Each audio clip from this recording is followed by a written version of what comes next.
Welcome everyone to this new video on Office 365, and in today's session I'll give you an overview of how to manage the admin console of Office 365. So let's get started by logging into my subscription.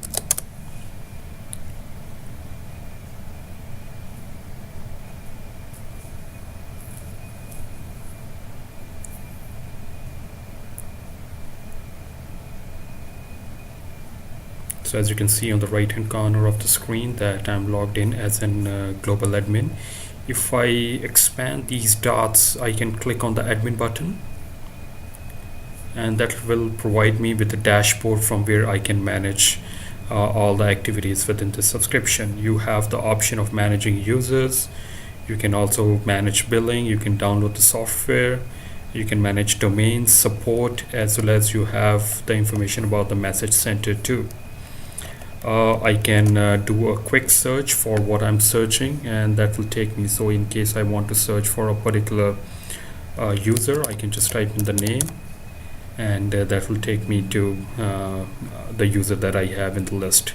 From the left hand screen, I can hide this bar by clicking on this arrow button, and I can expand this by clicking it again. And if I go under the users, I have the option of active, guest, and deleted user.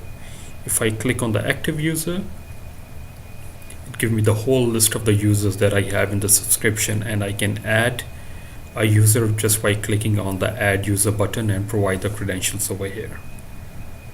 And then I also have the option of groups. So if I want to create a group, I can just click on the groups button. And over here, as you can see, I have two groups in my account. One is the accounting group and the other one is HR. If I want to add a group, I can just click on the add group button, and then I can add a security or a distribution group. So let me just create a group with the name IT, and I can give a brief description. And click on the add button. So as you can see that the group is ready. If I close this, the IT group will appear over here, and if I want to add any user to this group, I can do that too. So let me go to the resources button. So if I go to the resources, I can publish the website by using any third-party providers. So I have the option of going with GoDaddy, Wix, or we can also manage existing SharePoint public website. So that is all under the resources. Then I have the billing button. I can expand the billing button, and I can give information about subscriptions.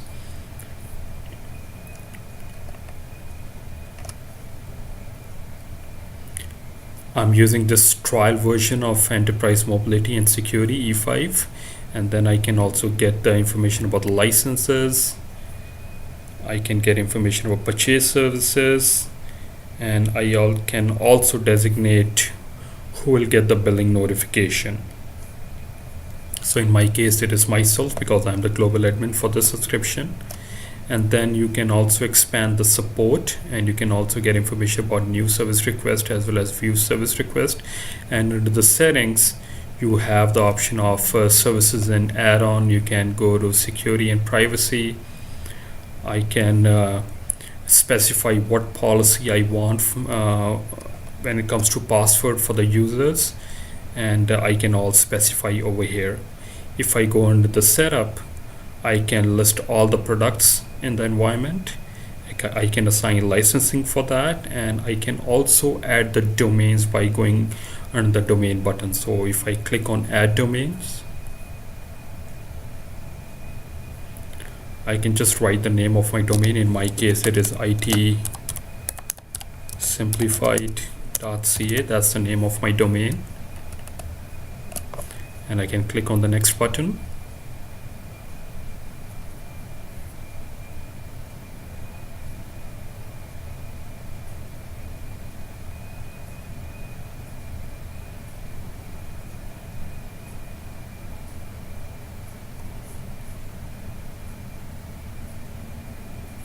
And now it will ask me for adding the txt record. Now my register is GoDaddy, So what I have to do is I have to go to my registrar, which is GoDaddy in this case, and I have to populate this txt values and then click on the verify button, and then my domain will be verified. This is good because in case I want to add the users, I can provide. So say for example, if I add the user with the name Danny, I can give the email like danny@itsimplify.ca rather than having .on microsoft.com. So you can brand it according to whatever domain you want, which is really neat. Then under the reports, you have the option of usage, so you can compile the reporting as per the usage. Then you have the security and compliance option too, and then I can also monitor the health by going into the service health. I can specify all services incidents, and then I can also go to the message center, and it will compile all the messages that I have, and then I can segregate by clicking on the tab and select from unread messages, plan for change, and all the different options over here.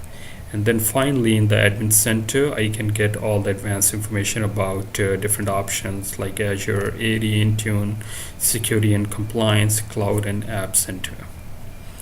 So this video was on brief overview of the admin center of Office 365. I hope you found this useful. Thanks for watching. Have a good day.